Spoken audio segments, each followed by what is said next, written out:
BC సంక్షేమ శాఖ మంత్రి పొన్నం ప్రభాకర్, ఎస్సీ ఎస్టీ సంక్షేమ శాఖ మంత్రి అడ్లూరి లక్ష్మణ్ కుమార్ మధ్య నెలకొన్న వివాదం ముగిసింది.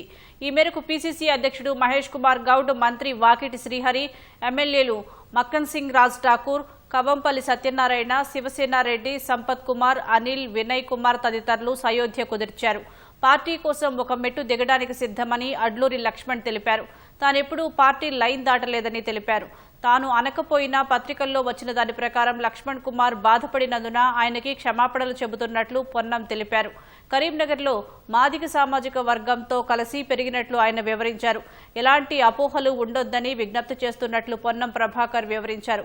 ఈ వివాదాన్ని ఇంతటితో ముగించాలని కుల సంఘాలకు పీసీసీ అధ్యక్షుడు మహేష్ కుమార్ గౌడ్ విజ్ఞప్తి చేశారు. ఇలా జరిగిన సంఘటన మా కుటుంబ సమస్య. ఇది మేము తెలుసుకున్నాం.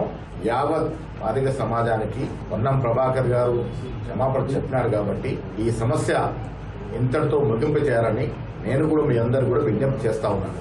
సామాజిక న్యాయానికి ఛాంపియన్ కాంగ్రెస్ పార్టీ. ఆ కాంగ్రెస్ పార్టీలో పుట్టి పెరిగిన వ్యక్తిగా నేను గాని, గౌరవ మంత్రి లక్ష్మణ్ కుమార్ గారు గాని ఎటువంటి దురుద్దేశాలు మాకు పార్టీకి సంక్షేమం తప్ప ఇంకొకటి లేదు. జరిగినటువంటి ఒక అపోహ వాటన్నిటి పట్ల నేను ఆ మాట అనకపోయినప్పటికీ దానికి పత్రికలో స్వీకరించినటువంటి ప్రకారంగా కొంత తన బాధపడినటువంటి మాటకు నేను క్షమాపణ కోరుతా ఉన్నా.